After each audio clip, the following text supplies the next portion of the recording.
Hey, I have a question.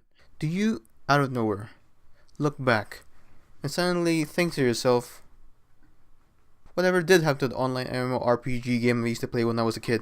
No! Well, personally, I did, and it got me stumbling down the rabbit hole that is YouTube to explore the worlds of these online games. But more specifically, what happens when a game dev decides to shut down its doors to these worlds? You would think the reason a server was shut down is because no one's playing them anymore. But that's far from the truth.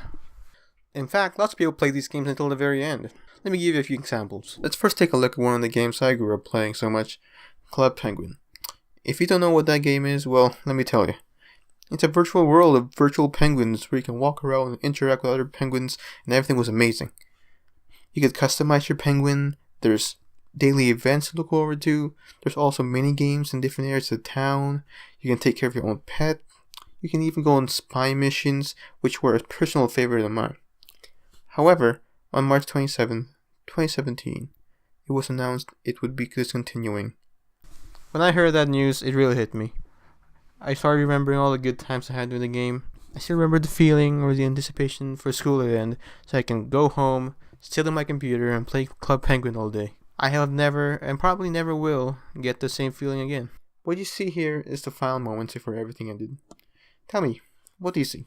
Well, I for one see a community. A community with one common interest. And in this instance, people from all over the world, of different ages and different backgrounds.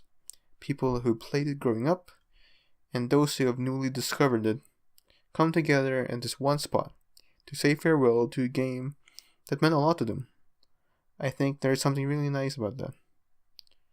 I find it sad that the world which I used to stay in all the time at one point will now be unplayable, and I won't be able to walk around the world anymore, nor interact with the people of that world, because just by a snap of the servers, everything disappears. In this video of the final few moments of the online game Toontown, we see a lot of things. A whole group of people gather around this town square looking area, all waiting for the inevitable demise.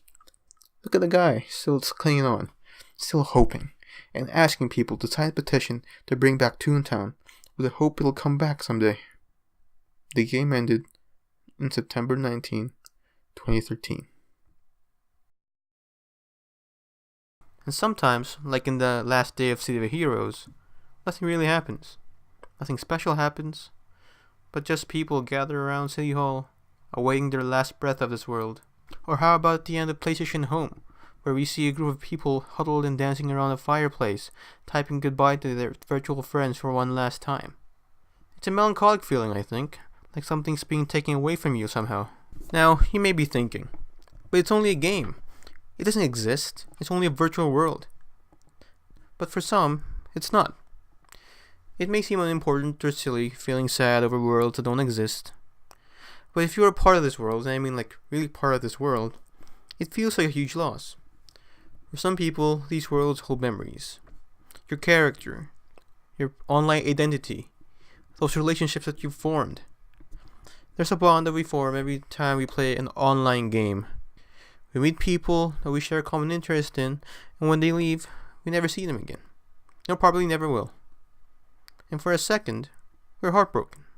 For some people, these are worlds where they can be who they are, free from discrimination, judgment, and I think there's something special.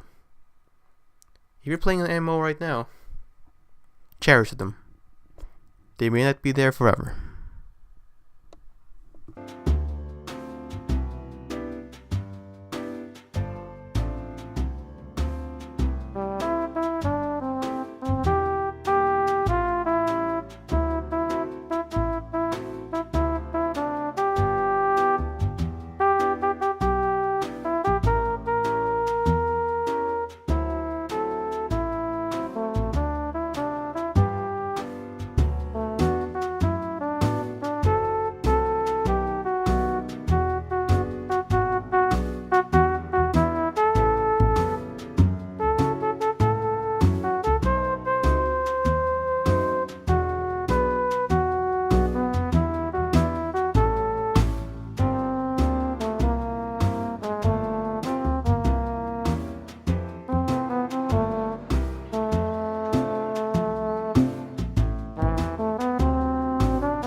except Second Life, that game sucks.